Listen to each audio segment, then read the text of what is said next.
Okay, it's recording. Great. Great. And you have your notes, Jeremy? Yep. Okay, good, because you're taking over. Welcome back to the OMIO show for, I can't even remember, Saturday Night Fever. That's right. This is, what, the fourth episode, I guess? Fourth episode. Third? No. Much anticipated.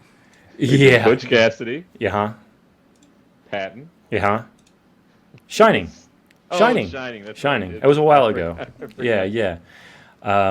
Okay, great. So, in a wild turn of events, we were planning on doing this a couple months ago, but everyone had a lot of stuff going on, so we're finally doing it now.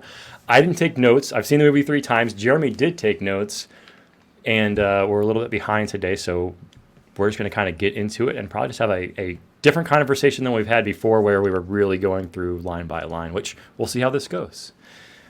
Jeremy, take it away. I mean, for those keeping track at home, we are, I think, after much debate, we confirmed that we're at 4 episodes. Yep. Mm-hmm. And I think 4 out of 4 episodes, I've had an audio issue. So, Par for the course at this time. Again, those behind the scenes, I have a very complicated audio setup that I'm really excited about that I don't fully understand how to use. So I doubt there's anything wrong with my equipment, and it's likely 100% user error. So I can tell you, the OMIO fans, they love this inside baseball that we have. Yeah. Right. Our 4th episode.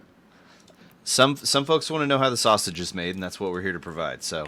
I always did. I mean, because again, it's just friends listening to friends. So I want to hear about the tomfoolery versus our brilliant thoughts on all these classic, Oscar-winning movies. Absolutely. All right. Well, this was selected from our mass list. I can't remember how we landed on this movie when we were looking ahead, but I know we wanted to kind of continually switch vibes, so we're not, historical epics, war films, that kind of thing. And I'd say this is the most different movie we watched so far, but it is Saturday Night Fever, released in 1977, not 97. Directed by John Badham. That's what I've been doing, Troy, lately. A lot of bad ham, not the good ham. Not the good ham. Yep. Soon. Another week and you'll be good hamming it up. Friend of the show, probably not a listener, but maybe friend of the show, Meeps. Same director as Short Circuit. Wow. Mr. Johnny Five. So, Stakeout, great film with Richard Dreyfuss, where they have a stakeout, and then they had a sequel. You'll never guess what it's called. Another Stakeout. Oh, another Stakeout, of course. Was that before or after Another 48 Hours? After. Because those are okay. Because those are like the 2 I can think of that have that title. Yeah. Wow. Okay.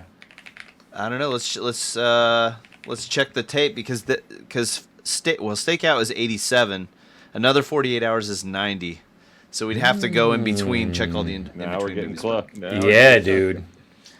Anyway, we were going to cook, and we are already off topic. So Saturday Night Fever, starring John Travolta, Karen Lynn Gorney, everyone's favorite, somebody named America's Barry sweetheart. Miller. I don't know that I recognize a lot of actors and actresses in this film outside of this movie, except for John Travolta. Would you guys agree with that? Fran Dresser. Wait, what? Isn't she in this? I don't remember her. She's the one that someone comes up and asks him for a dance. Are you as good in bed as you are on the dance floor? You're right. And she is smoking hot in this movie. In my opinion, I'm like, that's that same girl, man. Connie, she looks different and good in this. I don't movie. remember in the movie, but on the credits there is Fran Drescher, who played Connie in the film. Wow. Again, don't remember her. Yeah, she's that's basically her line. She comes up when they're sitting at the table, and he goes out on the floor, and that's the girl he's dancing with. He goes, "Oh, forget this," and that's when he goes on his like crazy breakdown. You should be dancing. Yeah. Oh yeah. I would have stayed with Fran. I mean, that's a wonderful dance move that we'll talk into, but boy. So watching the film, Yep. and I know we all watched it probably bordering on a month ago at best.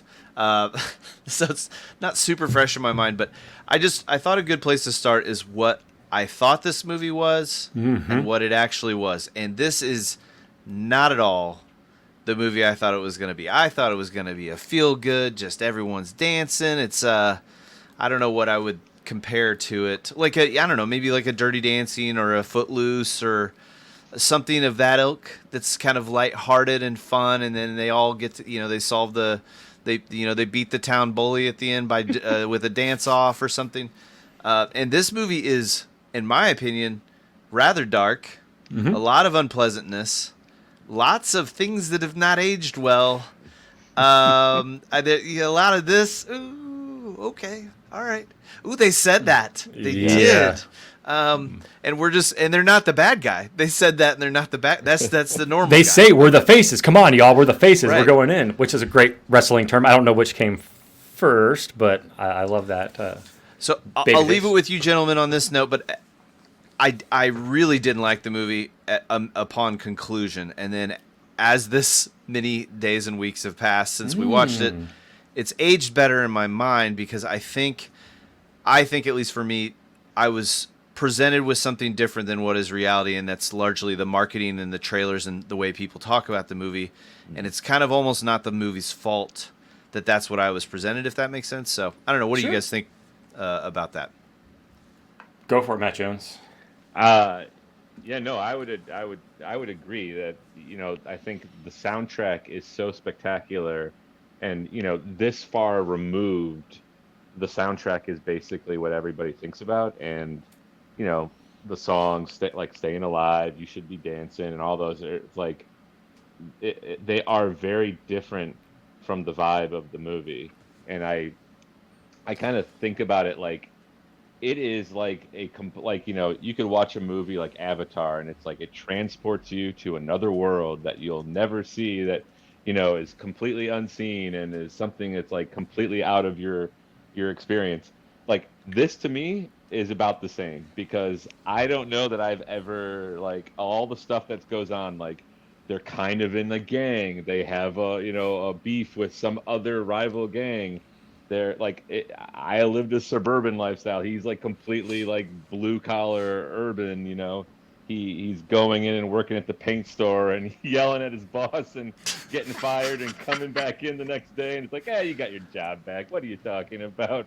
And he gets a raise. Like, it is like a complete, like his brother going into like is a priest, and that's a big deal to his family, and his dad's hitting him on, like, there's abuse, spousal and child abuse, and I'm like, this is not what I grew up with at all. So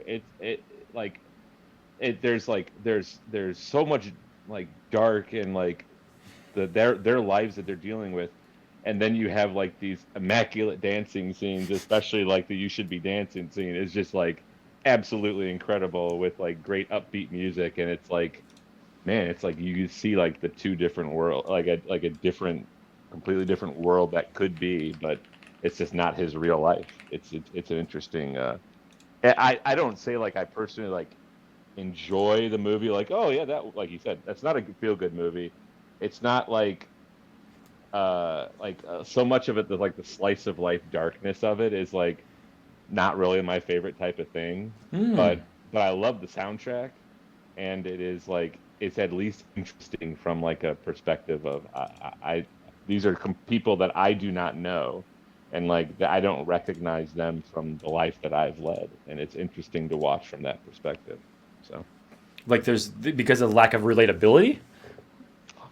Yeah, I mean, yeah, it'd be like, trying to think of like, if it was about kids in Tokyo, Japan, if it was about kids in like Nigeria, if it was like, it's just like they're different worlds than what I've known and what I've, so there, like, you find certain things that you can relate to, but it's also like you don't like, there are reactions that I would never have to the stuff that's going on in their life. Because it's interesting, and because it's based in reality versus like I said, you can't. Do you really relate to like a Marvel movie that would be just a more like a feel good movie because it's not based in reality? I mean, it's kind of, I guess, based in like New York, the Marvel movies or something. But no, I mean, as we always talk about on this show, is like what awesome takes that I have I would say the opposite reaction to, but like I wouldn't have even thought about it that way as far as like it's not relatable or it's a downer movie. Like heavy stuff happens, but like I've had so much. Go ahead. I was going to say I don't say it's not relatable. It's that it's a completely different world than one that I've Oh, okay. grown up with. Like It reminds me of almost like if somebody told me Martin Scorsese directed this, I'd be like, okay, okay, yeah. because Yeah. like it's got that you're stepping into a world you don't aren't familiar with. It's got this hard edge to it that, like, again, if the Bee Gees weren't associated with this movie whatsoever, I think that would mentally flip most people's perception of how they think about this movie, because Okay. it's not I don't know, there's not any one thing. I mean, it's like it's a little rapey. Liberal use of the N-word. I was like, oh, okay, not by black people. Yeah. Also, the just blatant disrespect for women in the movie, for the most part. I was just kind of like, I mean, this is how movies were once made. And again, also, I don't think the movie's trying to make us judge the characters. They're a product of where they live and their environment and the time and all that kind of stuff. Right. But like, it's hard not to watch a movie like this and look at it through a 2024 lens. Sure. So anyway, I thought of like Mean Streets a little bit. I haven't seen that movie. Yeah, and I guess again, I had no frame of reference going into it. I think I had the soundtrack, 20 or 30 years ago when it was, or maybe not that long, when it was, 50 cents at the half price books or something. And probably Matt Jones was like, yeah, get it. Or I said so. I think I sent a picture to somebody like, it's in the 50 cent bench. Should I get this? Like, definitely. Yes. I gave it away before I moved out here, which is a drag because now I'd love to have it. I guess it's like $40 nowadays because your kids are collecting records. But yeah, so having no expectations, definitely heavy parts, but as a bunch of like 19-year-olds or something, like I think they're Yeah. supposed to be real young. The woman is a little bit older, and like it's a ton of heavy stuff, but I think it's so grounded in reality. That's what I like about it so much. I.e., like, yes, and we have, it's all dudes on the podcast, so we can't, the podcast, the show, whatever. So it's hard to speak about like the women's lib movement and all that kind of stuff. But this was made a long time ago, and they're still not great now, of course. But back then, oh, this guy was nice to me at work, so like I might have started sleeping with him or being friends with him because he was helping me out. I had no other way to get ahead. I was just going to get kicked around. It's like I could see that point of view from her. It's like I've never had that problem. Like, as a guy, usually like, I guess competing with other guys for jobs. So it's super real, but I see her motives behind what she's doing, and I wouldn't vilify her for like breaking John Travolta's heart or leading him on, because I don't think she was. And then obviously all the stuff with the kid dying at the end, because he got his girlfriend pregnant, and like I don't know what happened with his brother who left the church. Like I thought there was like a gay undertone or something like that, but maybe not. It never really says why he left the church, except for like his parents were pushing him to do that.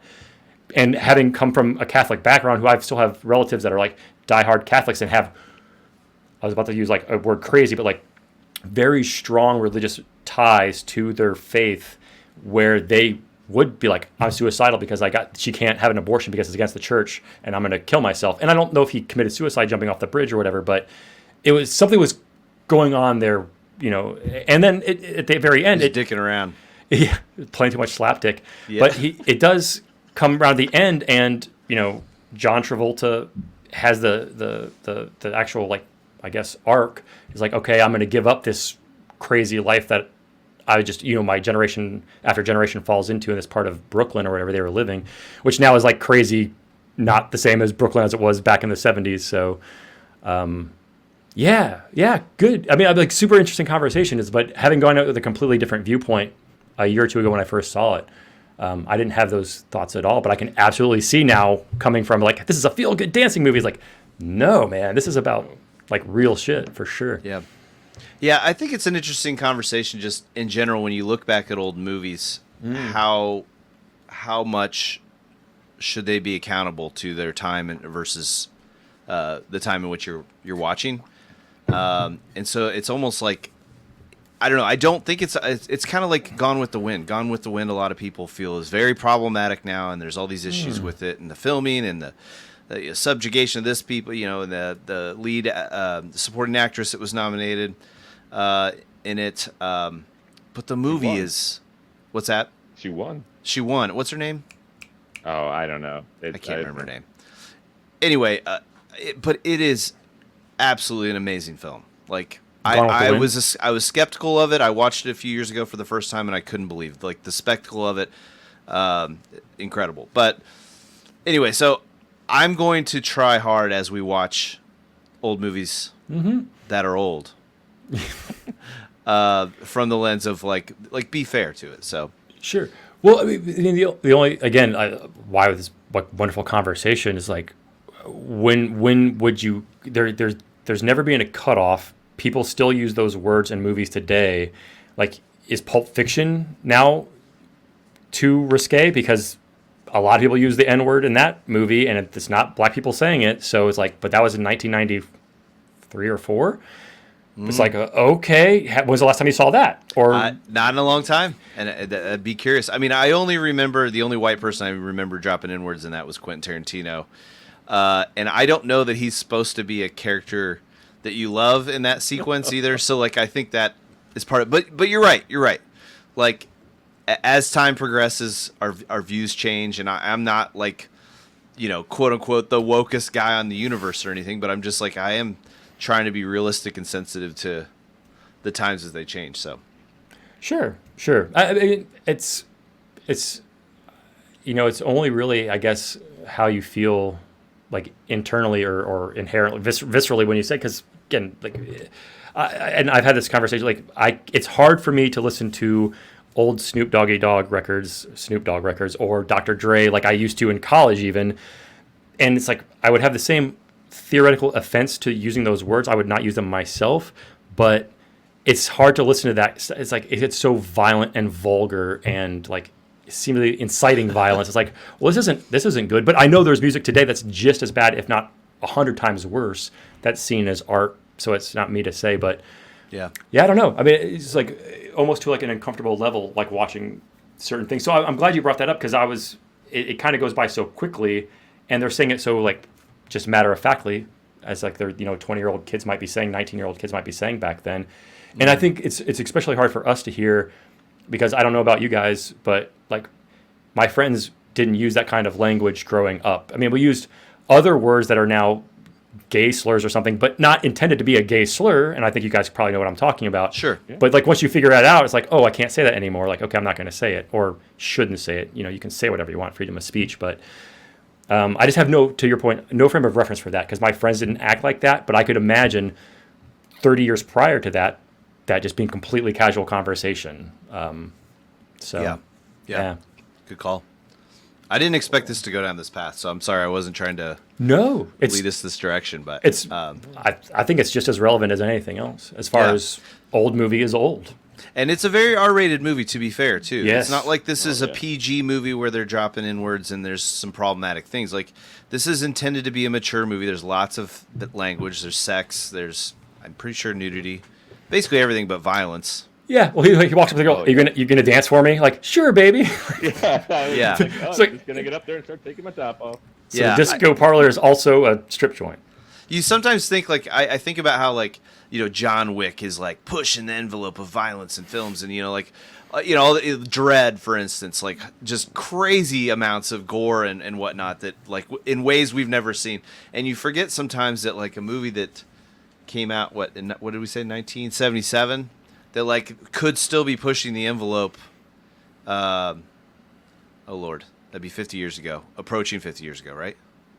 40 years ago. Yeah. So, well, I have I did timestamp notes. I don't know if we Cool. want to walk through the movie or if you want to continue like a general. It's your show. I'm just a guest. Please, that's not the case at all. I mean, I think the funny thing, reflecting back on this movie and almost all the movies, except for Patton, which too much happens, like not much happens in this movie. He wants to dance. He meets a new girl that he could think would be a better dance partner that he's attracted to. They win. Again, here's his other arc. Despite all the racial stuff, he knows what's right at the end and gives the money and the prize to the Latino couple that wins. He's like, and again, that's where he's like, this is all bullshit. You guys are all fucking phonies. I'm out of here. Here's your stuff. So he has that arc, I guess, at the end. So See, yeah, I read that. I read that part of it as like the more he starts dancing with this other girl, the more he begins to like kind of resent the life that he's currently leading. Sure. But then, so he's like, this is going to be my ticket out. And then when he sees where they are compared to these other dancers, he's like, it kind of makes him feel like, oh, maybe I don't have a path, and he gets really pissed off about it. And so like that's why it's like, even though he wins, he's like, no, I shouldn't have won. Yeah. These guys were clearly better than me, and so he gave them their stuff.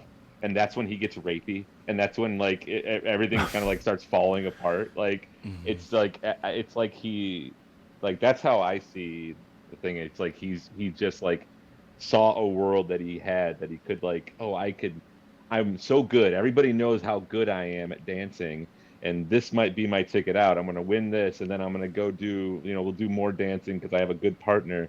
And then he sees that, and it's like, maybe I'm not as good as, like, I can tell I'm not as good as these people are. And it's like undercutting his own dreams. And that's why he gets all pissed off about it. I don't know. That's how I read that situation. I don't. There's a part of me that wonders: is this some sophisticated, grand, thought process in the script, or is it just not that deep? I don't know. I haven't decided, but like from an arc standpoint, yeah, he has this moral high ground moment to end the movie, and then he succumbs to his like lowest moral point or whatever in the car with was it Annette? Stephanie. Oh, okay, that's right. I think it's Stephanie. Because he did. Okay, so first of all, I got a little crush on Annette. Not gonna lie. The girl that he kept on breaking her heart. Yeah. She is such a nice person. Sure. He's such a dickhead. Yes, he is. He's terrible. He's so unfair to her. And she like is willing to do basically anything he wants, and she'll learn to dance and all this, and he just sees the other girl who I personally find less attractive and less interesting than Annette. I'm like, so that almost immediately invites a problem for me as the viewer of like, I like this other girl more. I find it more interesting that she's not a great dancer, but she wants to learn. It's like the Silver Linings Playbook. That's almost like the plot of that movie. Well, they won the year before, he and Annette did. Yeah. He just fancies this other girl. Oh, did they? I missed that. Okay. Yeah. But I mean, again, I hate to say the relatability, but like, I've certainly myself probably been in John Travolta's shoes, where a girl that truly likes you is throwing themselves at, like you could be more obvious, but and I think women would do the same thing. It's like, no, you want the bad girl or the person you can't have, the thing you can't have. Yeah. And and again, you have to. I do have to turn my brain back to like, they are portraying like 18, 19-year-old kids, not 35-year-old John Travolta. He's probably in his late 20s, but sorry to interrupt, but you made enough. the point. You made the point though, also that I don't want to run past, is that like she's the ticket out. Annette is attainable where he's at without him getting out of this situation. Good Lord, I can't remember her name. Stephanie Maldonado, I think. Yeah, she's the ticket out. So continue. I thought that was a good point. Just like always, wanting what you can't have or wanting what you think is the whatever thing, and he might just be more physically attracted to her. Who doesn't have those kind of, again, not maybe now in our 40s, but in our teens, hormones are going freaking bananas. So I can relate to that, and also I hate to say it for the girls, like if he's not interested in you and you keep on doing that, or like I'm going to bring a condom or like this, that's like I don't know. It's hard to turn. I wonder what we would have felt like this, and I hope you talk about your father-in-law if you've talked to him about it yet. Like what an 18 or 19-year-old seeing this with 18, looking at 18, 19-year-olds, like how different it might have been interpreted in 1977, I guess. So, and also I can't imagine there was anything like this that had ever come out. Like you think of like the dancey, I don't know, like I can't think of any movie that's really quite like this. There's been stuff definitely since that's somewhat similar, but Well, I mean, I think a mature movie of young people who are going out and just trying to make the best of their situation by dancing. Like, that's the plot. No, I liked your comparison earlier, where it's like if I knew this was like a Martin Scorsese movie or Francis Ford Coppola or something like that, it's like, okay, yeah, they do some crazy ass shit. Like we talked about Taxi Driver and one of the other things. Like Taxi Driver is a pretty fucking heavy movie that I wouldn't be like, yeah, you should go watch this. It's going to make you feel good. No, it's probably going to make you feel kind of shitty, even though there's like a bright in the ending, but there's so much horrible stuff in that. So, yeah. I don't know. That movie doesn't have any Bee Gees in it, though. I just want to point that out. Sure. But it's heralded as like a one-of-a-kind, groundbreaking film that everyone has to see. AFI Top 100, which this movie's probably in the AFI Top 100, right? It was. I think it was originally, and then they did their revised list, and I think it came off. Booted. I could be wrong on that, but yeah, I think no matter how many times we go around this, I think a lot of it has to do with what I perceive the movie to be going in. Sure. And, so. Man, that part where he's like, where he tells her that Annette that he doesn't want to dance with her, and she's just like, "Why do you have to Why do you have to love me so much?" Yeah. I was like, "Oh man, that's so sad." Because like you can tell this girl just really wants to be with him, and he's just like, he is just a total asshole to her. It was so sad. Yep. John Travolta. Well, if you want, I could just kind of hit some highlights for my notes. I'd say run through, and we can just kind of chitty chat as we want to. All right. Musical opening, walking through the city. Totally iconic moment. Everyone knows that scene. Hilarious that he's walking to the paint store. Again, wasn't expecting that from like seeing that clip for literally decades. He's just going to work. That's all that's happening. And he gets two slices. Two's good. And New York slices. I said movie really wants the audience to know that John Travolta is a cool guy. Like I think that's important to the start of this movie. One thing, this is a production thing that I think you guys, Troy, especially you, will like this comment. But a lot of times it's very obvious that the club is silent with no music, and they're talking or they're doing, and then the music has been added later in their production. Because you can watch the people dancing. No one's like dancing any rhythm in the background, all that kind of stuff. It's just funny. Let's see. Oh, yeah. Okay, so sorry to go get serious again, but they just went really hard on the gay couple that they saw walking down the street. And we are, according to my notes, 27 minutes in, and I'm like, oh, all right. Anyway, different time. We can move on. It's only dancing, Tony. That was at 32 minutes. I don't even remember what that means. 38 minutes. Tony's brother quits being a priest. Mm-hmm. Tony attempts at 41 minutes to court Milady for dancing competition. This is the first moment of the movie. He doesn't seem overly confident. And it's here I noticed John Travolta's performance being really good. What a great actor. Yeah. I mean, I know he's probably, again, when we saw John Travolta, he was in his like second or third era, I guess. Mm-hmm. Because I only watched Welcome Back, Kotter on Nick at Night, like if my parents or my grandmother was watching it. But that was like his big break, big start. And then this, and I'm sure he was in a couple of movies. I've never seen Grease. Don't bother. I know him obviously as like what he was like the Angel movie, which was like, I'm not going to watch that. Michael. Or Battlefield Earth. Everyone remembers that one. Thank God I've never seen that. We forget the Look Who's Talking. Oh yeah. He was in Look Who's Talking. Oh yeah, Bruce Willis was the voice though. He was the voice. Oh my God, when that goes to talking to. Is Roseanne in Look Who's Talking to? I don't remember. Someone plays another dog in that, I think. Yes. No, that's the third one. There's a girl. Look Who's Talking Now? Too. Yeah, Look Who's Talking Now is Danny DeVito is one of the dogs, I believe. And I forget who the other one is. But, yeah. Yeah, I think there is another woman, adding to $5 Club. A lady baby. Kirstie Alley, maybe.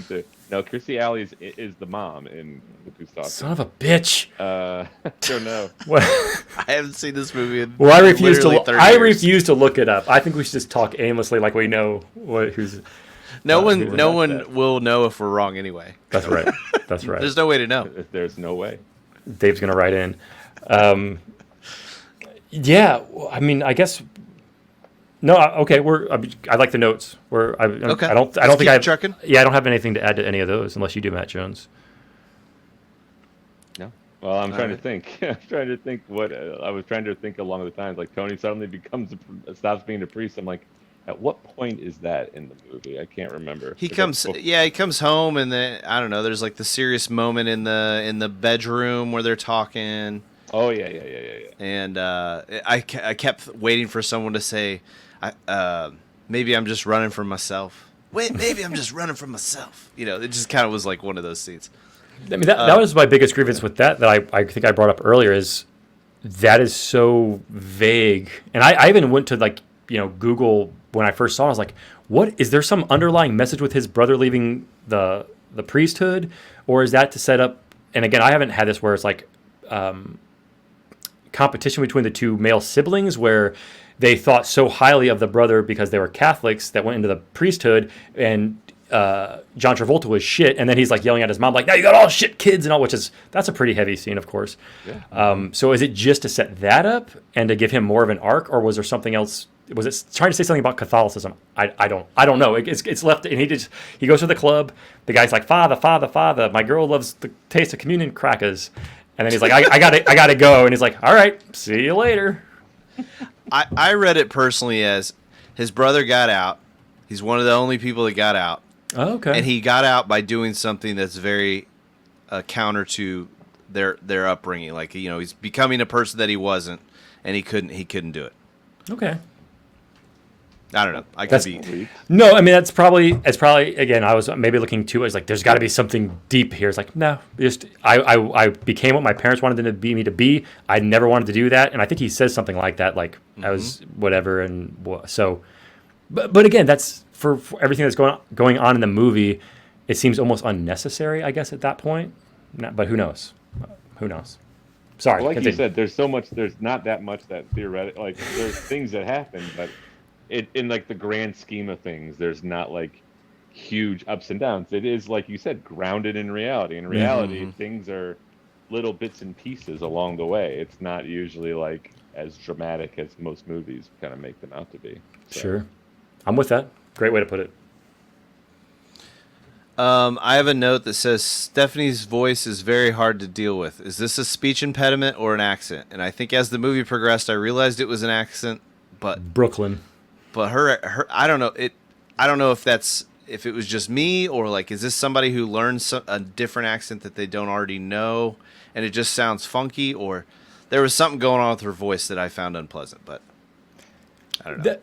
Yeah, I mean, I obviously they're all in Brooklyn, so it's supposed to be a Brooklyn accent, and then I understand like the nasally, like almost Cyndi Lauper, like Yeah.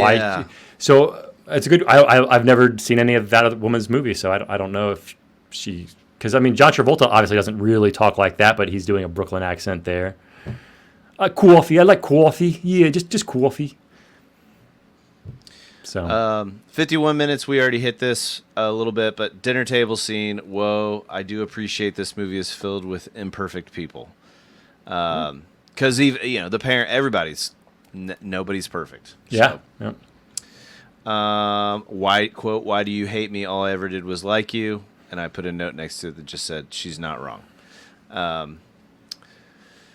Then Stephanie's dancing outfit is a bathing suit. Hilarious outfits in this. Not Lots of the best leotards. time for American fashion.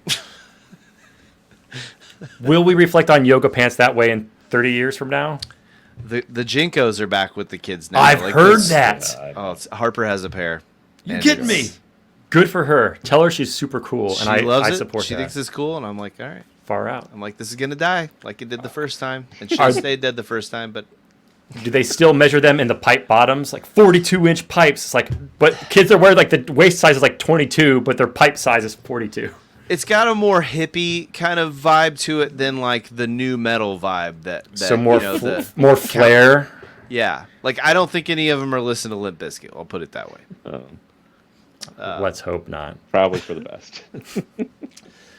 All right. 1 hour mark. Are you as good in bed as you are on the dance floor? The amount of women throwing themselves at these jabronis. The female characters are written hilariously. First solo dance sequence, incredible. I love how the camera pulls out to showcase the scene.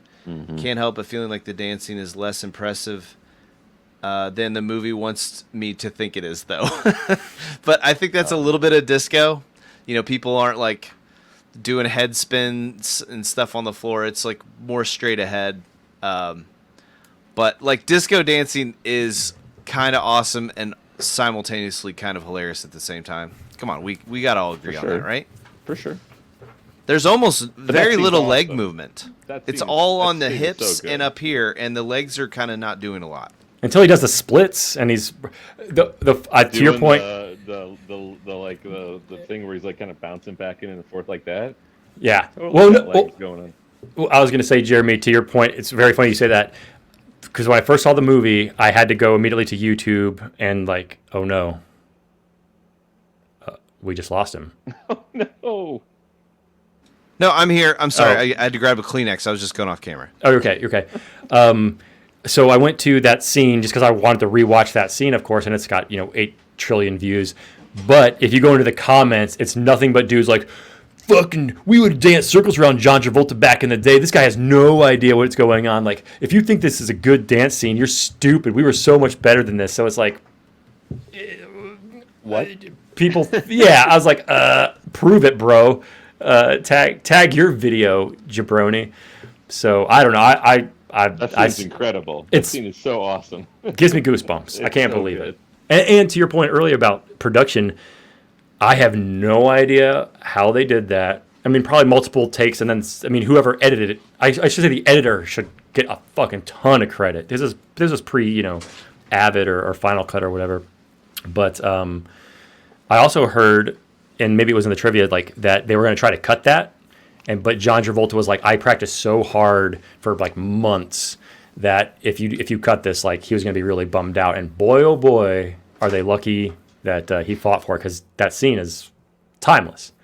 Yeah. I mean, it's like it'd be like, well, we choreographed this huge fight scene, but we're gonna do a whole bunch of quick edits as Right. opposed to like, no, zoom out, Yeah. show what happens, because it's awesome. Because he can do it. And he's doing the whole thing. He's doing it all in it, like just going it, and it's a great song. I mean, that helps. It's a great song.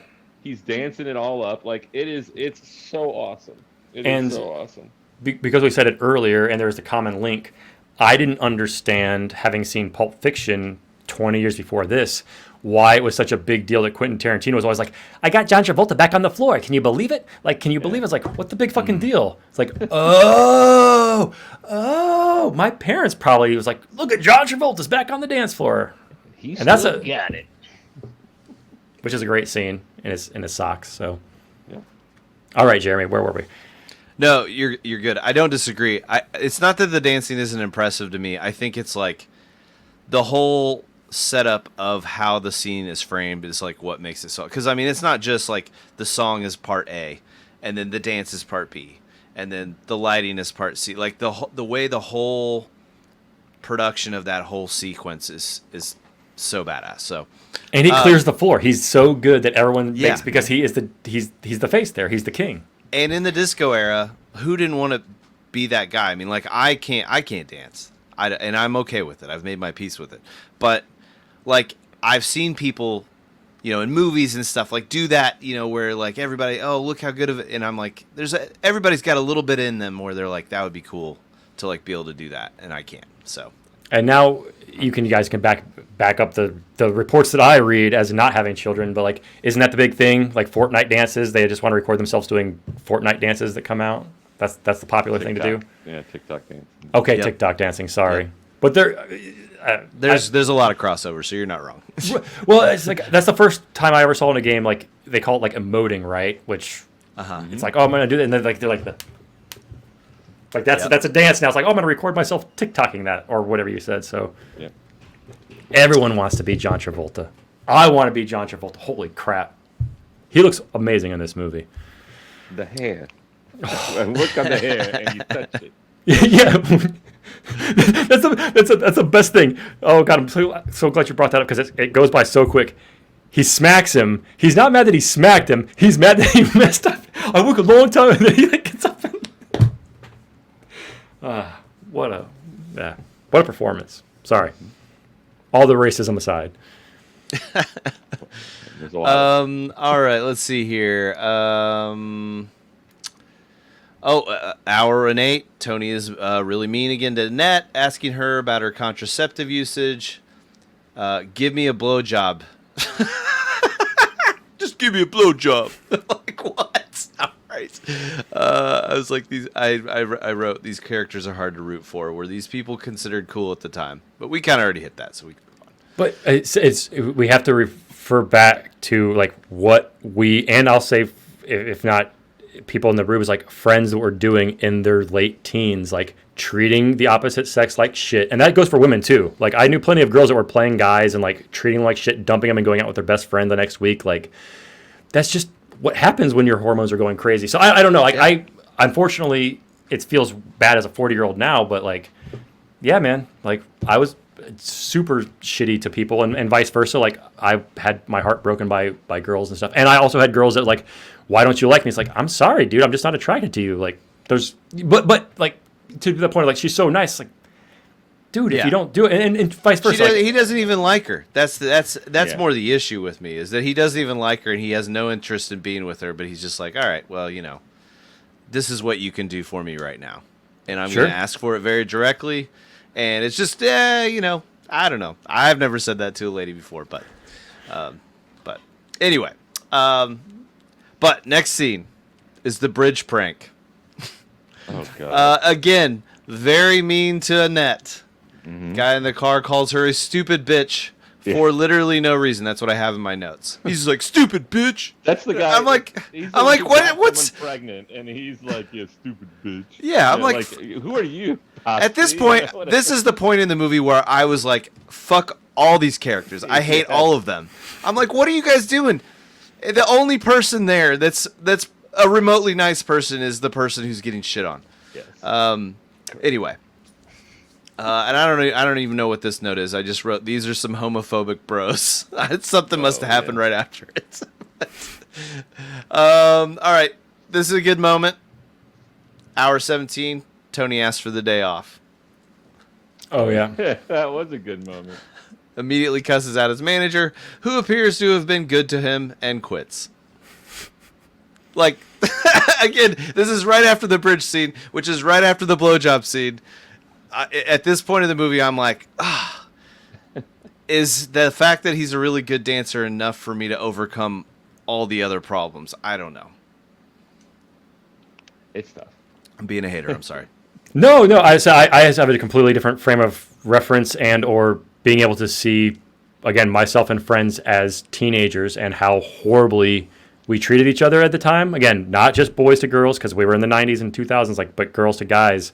And any of us now would not treat people the same way we did. But that's like throwing myself off the bridge was like, oh, yeah, I certainly probably went out with a girl because they just were there. And it's like, well, I don't have to try. I mean, that's a horrible thing to say now and you wouldn't do it. But, again, when your hormones are raging crazy, I can completely step away from the movie and, like, again, it's like, stupid bitch. Like, he's right.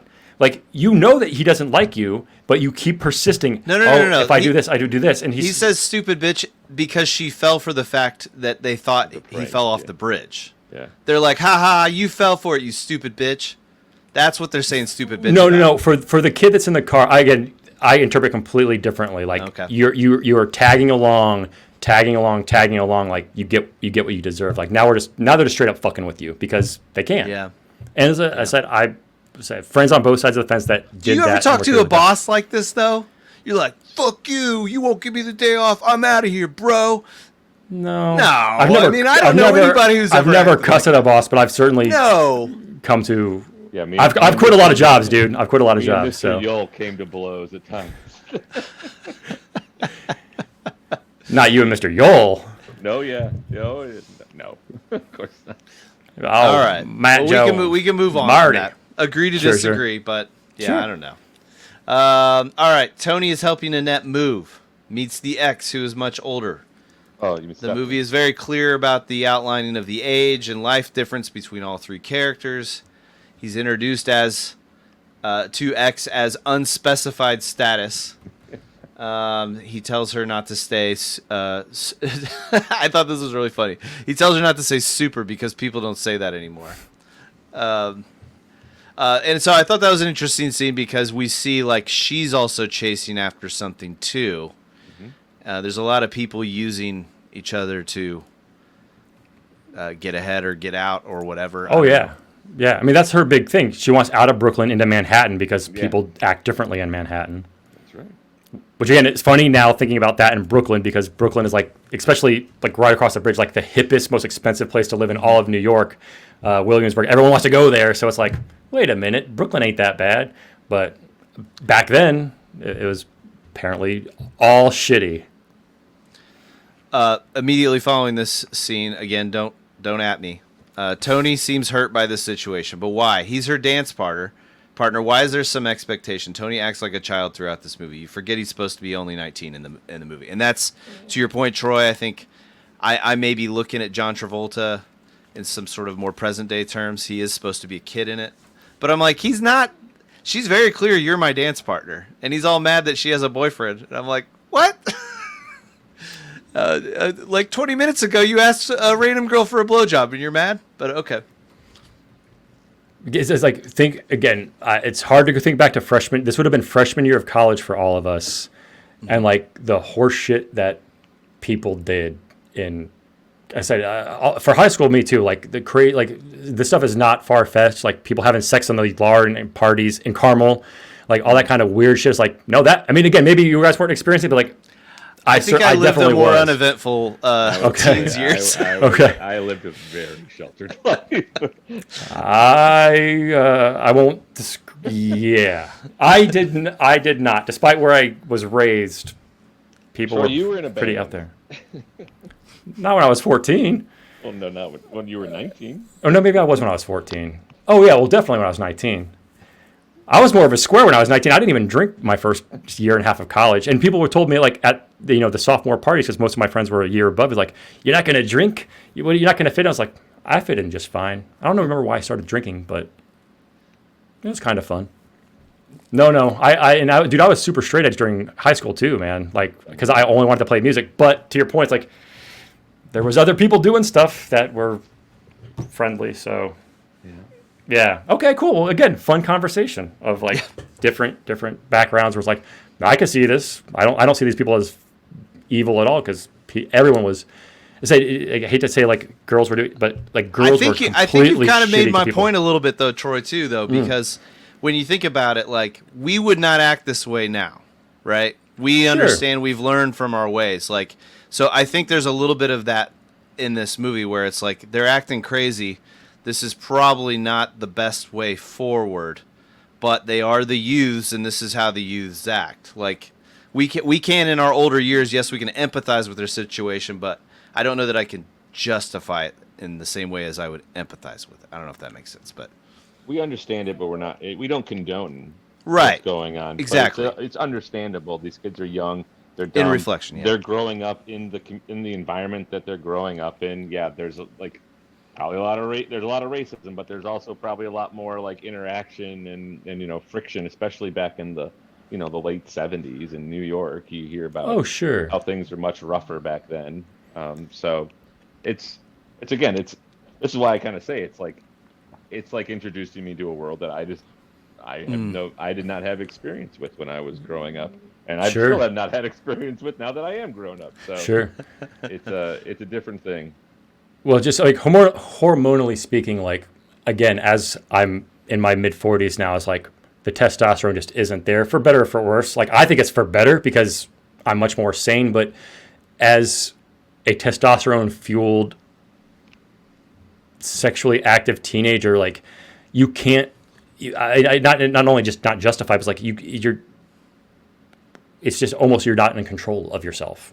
Like, because we're programmed to reproduce and all that kind of stuff. So again, I guess it was easier for me to relate to both sides of like what's going on in their bodies and their brains at that time. And again, if I was 18 again with the same hormones that I had when I was 18, and this was happening, I would have probably done the exact same shit that I did when I was 18. I don't think I did anything bad as like some of these folks would do, but it was definitely a lot of gray areas that we might not have as adults, but I'm sure there's plenty of adults in their 40s that are super skeezy and Sure. just telling girls they want blowjobs or whatever, or girls showing up with. I mean, if a girl shows up to you with a condom in her hand, like, yeah, let's go. Like, okay, well, how is she not inciting something there? Like, totally. So, yeah, it's heavier movie than just dancing for sure. For sure. Sorry, Troy. I'm sorry. I Don't feel be. like you were not anticipating the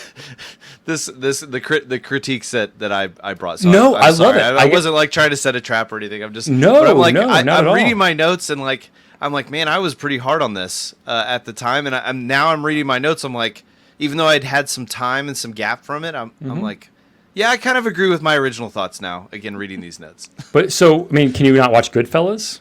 Because they only do nothing but like, I know it's but they're- Scorsese, but No, but they're even gangsters. older.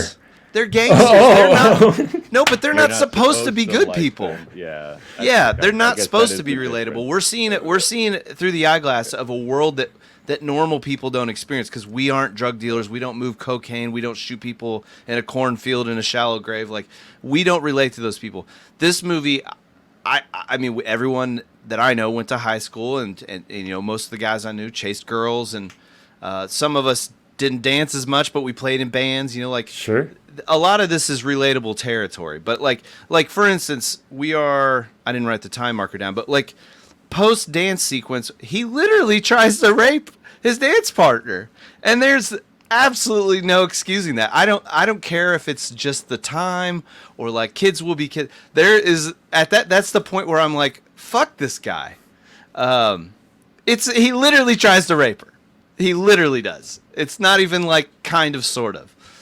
And this again, we skipped through the dance sequence, so I don't want to run past that. But No, you're fine.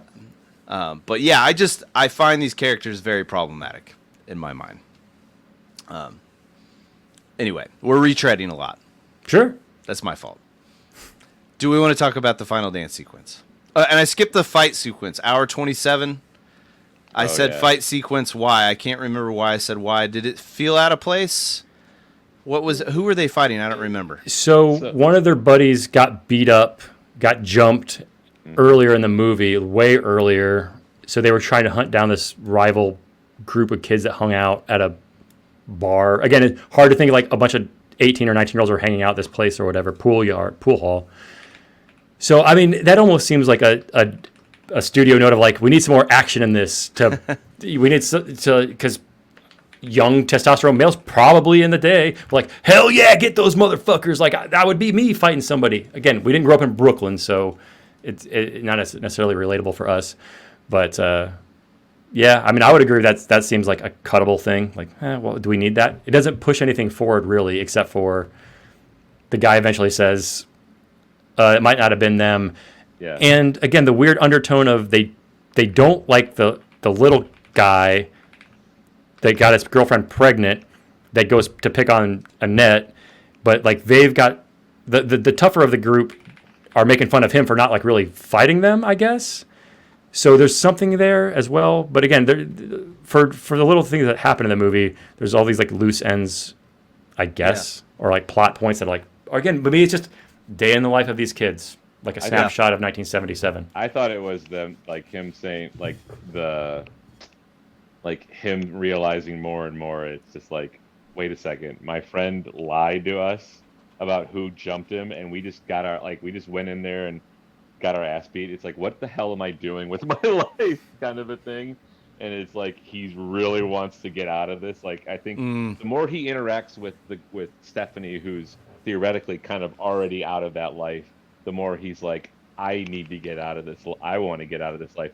I don't want to be one of these old guys that are working at the paint store and have been working there for 15, 20 years. Like, he sees that and he's like, oh crap. And then like he sees this get and he's just like, he gets super pissed off. It's like, what the hell is all what the hell? Why are we doing this? What am I doing with my life type of thing.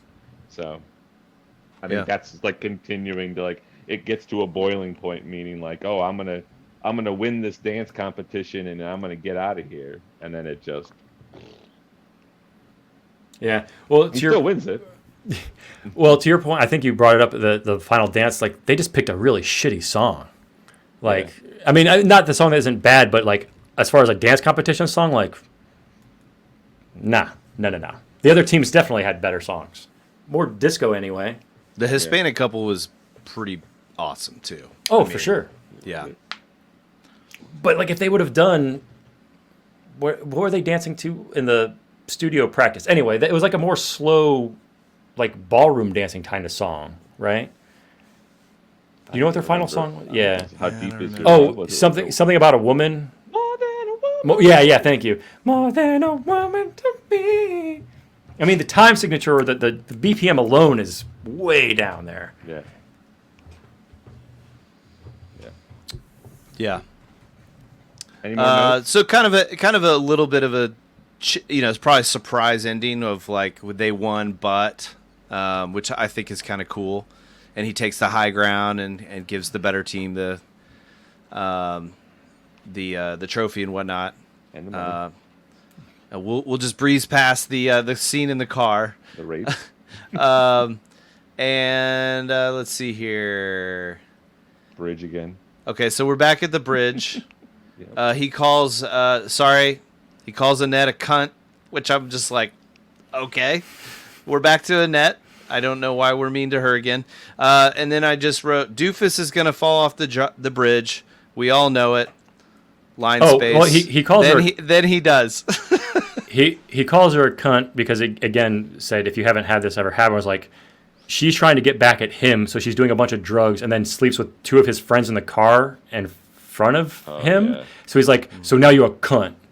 It's like, oh, again, to the point of like I was saying earlier, is like she's, not bringing it on herself, but you're constantly putting yourself in these bad situations so far as to like getting really fucked up to get back at this guy that you're really going to win his heart over, and then two of his friends, like, it's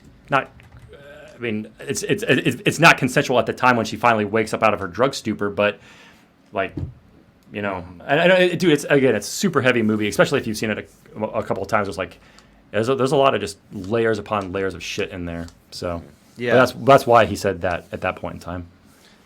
Shortly after, Jabroni falls off the bridge. He says, "There's ways of killing yourself without killing yourself." It's like, oh, whoa, man, I get it. Pretty cool line. It's kind of a cool line.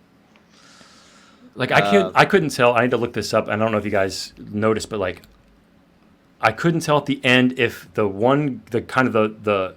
bullyish of his friends that calls him like, you didn't even fight, lover. Like he's picking on the smaller kid that drives them everywhere. Like it almost looks like they trip him. Like he gets behind him to like he trips over him and falls off. But I can't tell because it's all this dark scene and I didn't look it up. But it almost looks like they might have like set him up. But I don't think so because then they report to the cops. Yeah. Like no, he just whatever. But it's a weird scene. It happens really fast too. So yeah. And I mean, you can kind of tell earlier when they visit in the movie, like, oh, there's going to be some trouble later. I have a feeling. And then sure enough, they come back to the bridge, and you're like, the second they're back at the bridge, what's the one with Dustin Hoffman, American Graffiti, has a very similar.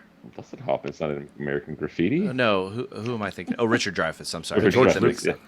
Yeah, there's like a drag racing sequence that like foreshadows later there's going to be an issue later in the movie, and then they drag race at the end of the movie and there's an issue. Yeah. Great soundtrack. I don't think I've seen the movie though. Then hour 51, we got How Deep Is Your Love, another banger. I wrote this Bee Gees song is after mega trippy meltdown sequence on the subway. And then this song comes in, and then he comes to apologize to his girlfriend after nearly raping her. And she says, "You aren't going to pull any funny stuff." Yeah. And I was like, okay, that's not what I would say. I won't. Sure. and then we'll be friends, and then hugs and credits on the right side of frame with such a feel-good tune from the Bee Gees. Whoa, this movie. That was my last note. Now you have to go talk to your father-in-law. You're like, you motherfucker. When you said that was a good movie. Stacy, actually, she was surprised with my reaction to it. She was like, you need to talk to D-Wayne about this. See how he feels about it. Or now do you think your father-in-law is like a rapist, racist, like scumbag? Like, you scumbag. Yeah. You like that movie in 77? Last note I said I almost feel like this might have been a lot of young people's first quote-unquote serious movie. Like, thinking about Dwayne, like, I'll bet they had been to a lot of fun movies and a lot of, like, laughs and whatever, and I'll bet this was like, whoa. Like probably, like, I don't know, my dad always makes fun of me for how I was so excited about American Beauty when it came out. I haven't seen it in a long time. But I was like, I was in my, like, this is a film part of my life, and I wonder if maybe this is how a lot of young people saw this movie. I don't know. Maybe I'm wrong. Which is weird. I'm on the opposite side of that. I thought that was a scuzzy movie I only saw it once, and then now that we know more about what's his name, like, ooh, that's probably a really hard movie to watch. Yeah. But yeah, I remember that movie being didn't it win an Oscar or something? Won Best Picture, and Best Actor, and Best Actress. Wow. And Best Original Score, I think. Wow. It was like, we haven't had like the old the Oscar like huge sweep in a long time, where it like wins like all the big awards. Was that like a known director? Do you know who? Everywhere All at Once, almost. Sam Mendes or Mendes, I don't know how you pronounce it, but he's gone on and done lots of stuff. I think the last thing he did was Bond. Has he done anything since Bond? Maybe. Okay. I don't know. I can't remember which was the last Bond that he did. Skyfall. That one? I don't know. That's one of them. I think he did 1917, right? Oh, yeah, you're right. And 1917's really good. So I'll give him credit for that. Anyway, not Sam Mendes. Nope. Who won, Matt Jones? Who won what? Football game. It's at the last second. They're going for a field goal to tie. Oh, my God. Yeah. This is a fun game. Sorry. No. I was like, you're counting down something. Yeah. Well, I don't. Tell you what. Yo. You barely hear some of the songs that are on the soundtrack, but this is like one of the best soundtracks ever. Like, it's incredible, and I like the way it's used throughout most of the movie, especially some of the songs. So, I can understand a lot of people. You probably have more people that have heard about the songs and then versus the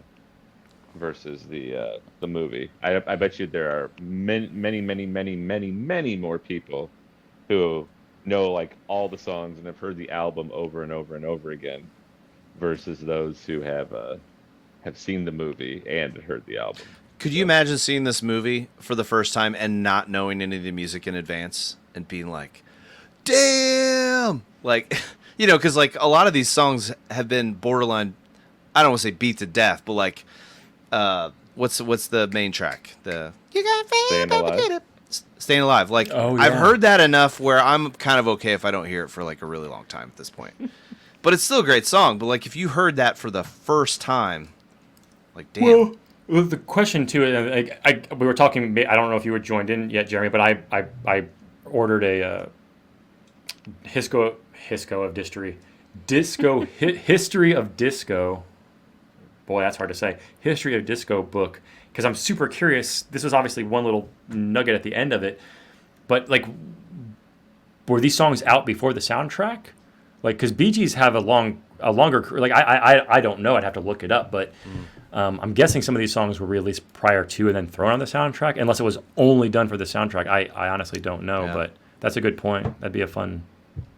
And even if it had, like, there's a good chance that you end up with this. Like they didn't have Spotify or Apple Music and stuff like that. Of course. So there's probably a legit chance that people missed hit songs more often than we would now. I mean, there was so many fewer ways to, like, if it wasn't played on the like, meaning if Right. Staying Alive was a single 3 years before this movie came out, then everyone heard Staying Alive before the movie came out. I have no idea, but no, and I can't remember what that's called. Like, your kids will probably not hear the same song that a kid 2 seats away from them, but we all knew Nirvana, we all knew Green Day, we all knew Offspring because that's all the X103 or 99.5 played in Indianapolis. And if you didn't buy a CD for $15, can you Case in imagine? point, we don't know anything on this supposed list of best albums of 2024. So That's right. I do like 4 of them. Certainly not. But I mean, I'd argue like your kids probably don't either, because if whatever they like, I don't know, but my nieces don't listen to music. Like if it's on their TikTok video, they do, but that's it. Yeah. So- Harper finds a lot of music that way too. Yeah. And she's not even on TikTok, and it still somehow filters its way. It's true. Are there friends on TikTok? Because my parents would let me have Mortal Kombat, but the kid down the street had Mortal Kombat, and I knew the blood code. That's for ABACABB. I mean, and if they're on devices of any kind now, they can find their way to things. It's very hard to fully shut it down.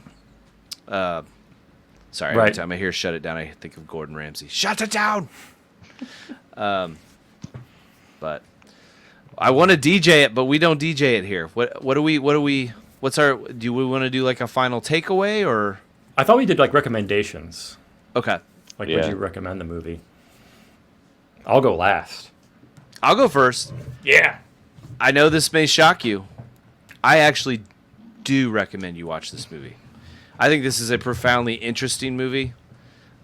Whether I like the characters or not is irrelevant. It's Yeah. very watchable. The music's fantastic. The production, direction, all that is very cool. I know I sound like I hate the movie. I don't like the characters, but it's a great film. Like it's fantastic, and I think it's a snapshot of American culture, for better or worse. So yeah, and like again, even though I don't love the movie personally, I don't know that I'll watch it again. Maybe I will. But I don't regret watching it, and I'd still like rather somebody watch it and make their own opinion, because it's very interesting. I don't think it's as deep as it thinks it is. I think it's a very surface level, just snapshot of the time, personally. But especially given this is the director of Short Circuit, I just want to remind everybody of that. But 20 years before, or maybe, maybe 10 years, 15 years. This director did not go on to ever really do anything as profoundly important as this movie. We'll put it that way. But regardless, I still recommend it. People watch it because it's a very interesting movie. Yeah. Go I ahead, Matt pretty much Jones. agree with that. Okay. It's kind of a time capsule of a different world that I don't have much experience with. I don't necessarily like a lot of it, but I think it's a cool time capsule, and it's accentuated by, like, especially that one dance sequence that you should be dancing is so crazy. It's so crazy good. Oh, yeah. So All right, well, this might shock you then. I'm going to say I don't recommend this after the reactions here, to the point of you can still get something amazing out of the movie existing by just going to YouTube and watching the "You Should Be Dancing" scene, and you can never take a time warp back to that time and who this movie was made for. But if it was made for Caucasian males in their late teens, early 20s, they may have been able to relate to and like these characters. And I can totally understand how anybody of any race in 2024 is like, these guys are shitbags. I can't relate to this at all. Not only because of, again, I still say the male-female thing, that's timeless. Like, people are going to mistreat people in that era, in that age, because hormones on both sides are going fucking bananas. They're just going bananas. So I can still see, it's like, yep, I saw plenty of that. Not just myself, but again, friends I was hanging out with in social circles. But I can totally dig, like, it's racially insensitive. It's very, heavy and hard to watch. So in 2024, I say, like, yeah, don't even bother. Like I say, for this podcast, this show, it's great. I mean, it's had amazing talking points, I think, that made me even look at it in a completely different way. It's like, I would never even thought about it that way, but I totally see where you're coming from. But I'd say, yeah, save the 2 hours, watch the dance clip, and watch Patton. Or no, watch what was the other movie? Short Circuit. No, Butch Cassidy and the Sundance Kid. Watch that one. Don't do that. Troy, I really appreciate that point. The interesting thing for me is like, I think you had sent me, or maybe you recommended the movie, so I looked up the dance sequence and I was like, this is pretty badass. And I find it so interesting that like the feeling that clip gives me versus the way the movie makes me feel are so different. That's why I find it so interesting. And you've kind of turned my mind a little bit on this. Like, I don't have to approve of his actions.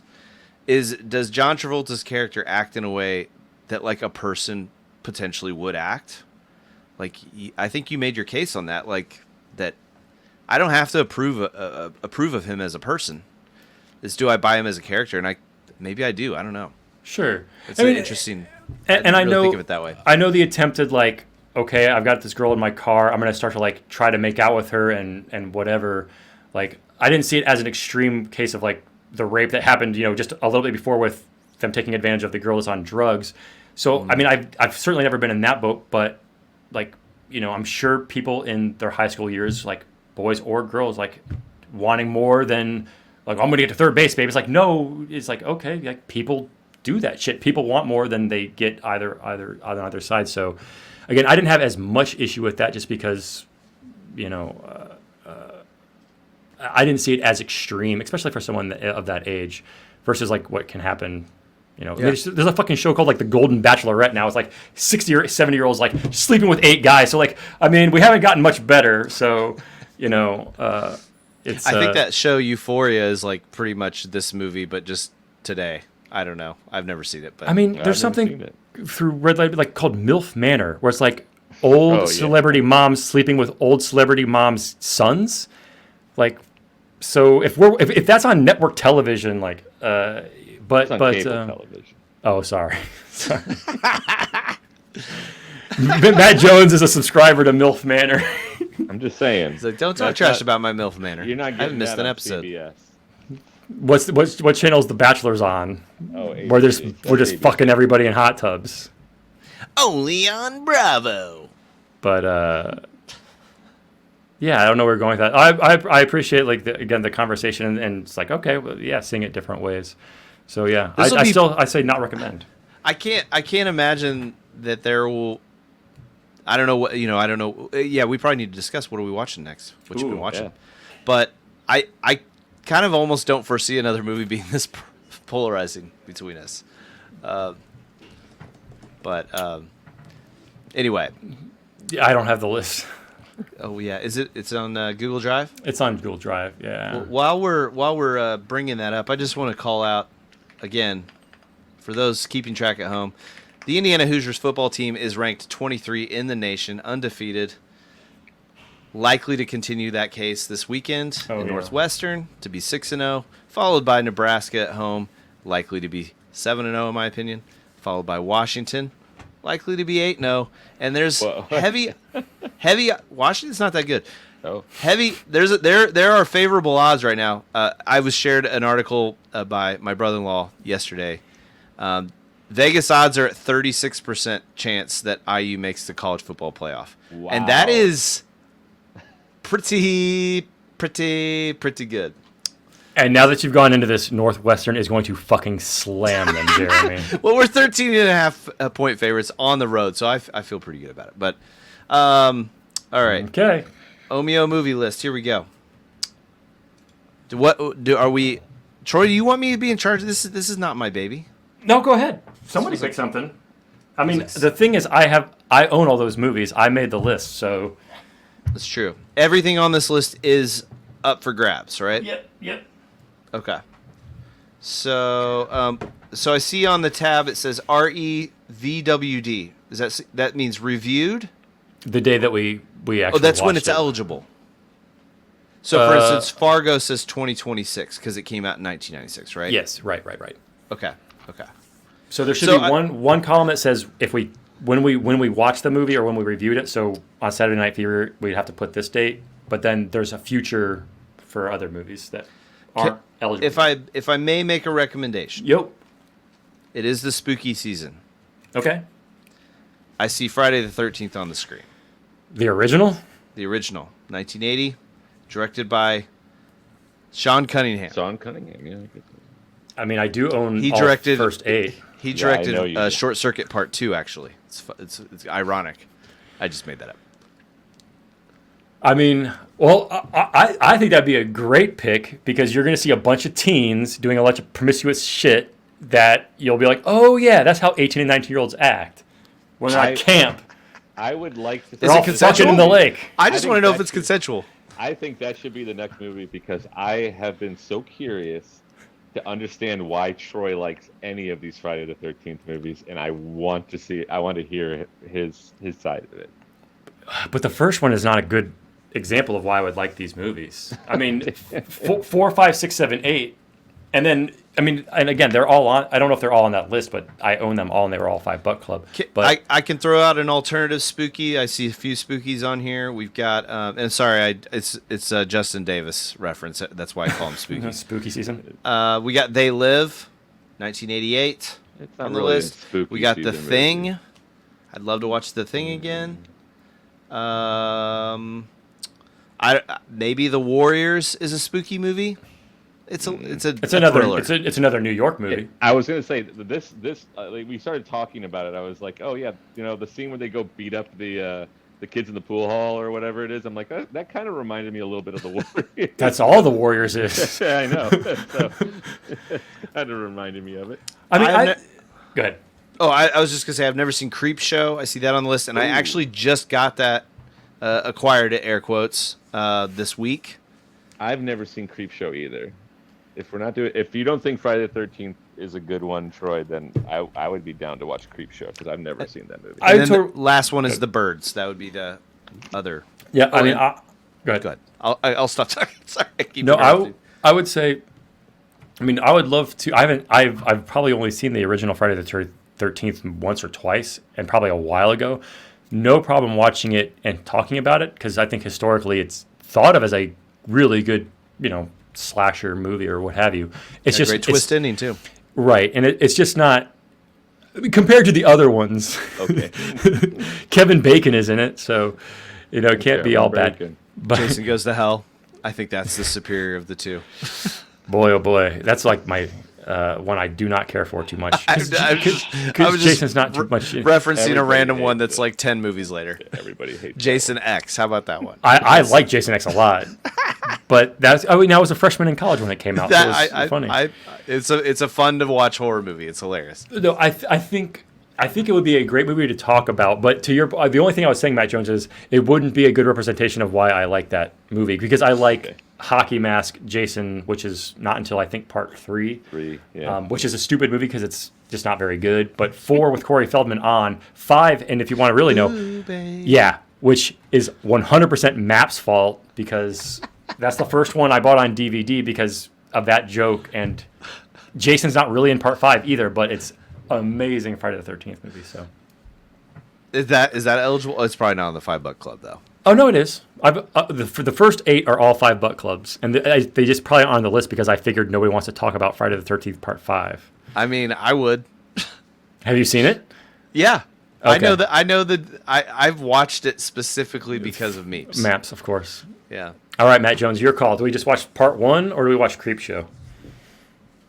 I don't know. Flip a coin. I don't want to hear about. I don't want to do Friday the 13th part 5. You're gonna wonder what we're talking about now. No, I Like, know because I watched the Red Letter Media review Oh. of all those. Of all those. Man, What a weird series. yeah. I'm more interested in watching Creep Show. Okay. Cool. I'm with Creep Show. It's 'Cause decided. I don't really like horror movies, and I think if I will just be really bored and depressed watching Friday the 13th. I don't even know what Creep Show's about, so I'm kind of curious. It's an anthology. You'd be really bored watching Friday the 13th part 1. Yeah, that's kind of what I'm thinking. So Yeah. I'll do try Creep Show. Okay. It's like 5 reviews or 4 reviews in one. But does Creep Show have? That I don't mean, think it might, so. I don't know. I don't I think doubt so. it. It's been Probably a not. it's been a minute. Okay, I just wanted to make the sound. Okay, I made the sound. We got There through you it. go. I've definitely seen Creepshow 2 more than Creepshow 1.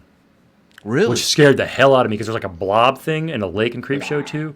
Yeah, dude, that scared the shit out of me as a Oh, kid. man, yeah, I would not want to watch. I've seen little bits of it on I think on Red Letter Media probably. Oh, and okay, sure. I have no interest in seeing something that like is in the water that's gonna hurt me. Because like I see Jaws and I'm like at the lake in Michigan and I'm like, well, I'm just a little bit nervous. There might be a shark in here. It's like it makes no sense. There would not be a shark in this fresh water in the middle of Michigan, and yet here we are. I'm worried about it. Oh, it makes sense, Matt Jones. I have a horrible, as much as I love the water and swimming in the ocean, horrible phobia, and I won't go in above my knees.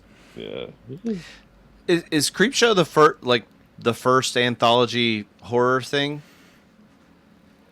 I mean, like a Tales movie, from the but, like, Crypt, maybe? yeah. The Outer Limits, I think, existed Sure. back in the day. Oh, I and mean, they had, like, Twilight Zone. Twilight Zone, Night Gallery. Yeah, but Those this were is all like just, all those were in on the yeah. horror part, right? Night Gallery was supposed to be a little more horror themed. What is that? I don't know if I know what that is. It's Rod Serling made that one too. He was the host of that one. It's like Okay.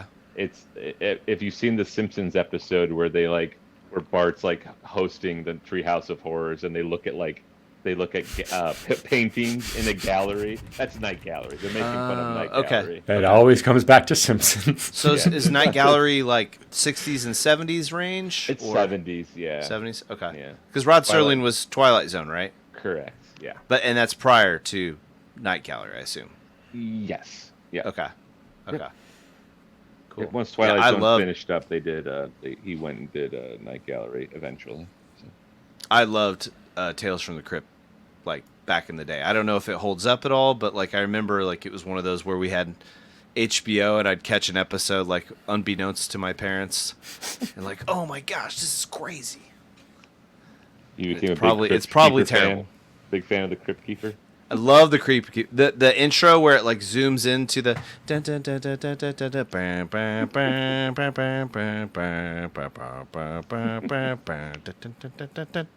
Fun fact, Data East pinball machine, not that good. Oh, really? Yeah. And you know it's a Data East because it's got like the metal tubes instead of metal ramps instead of like the plastic ramps. Oh. Take that, pinball nerds.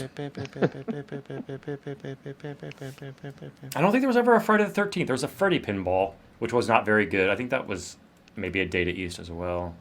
They seem to have all those licenses back in the day. Anyway, I'm off topic. Creepshow, Jeremy just froze. Oh no, now you're back. Falcons No, you're here. win. All right, is that good?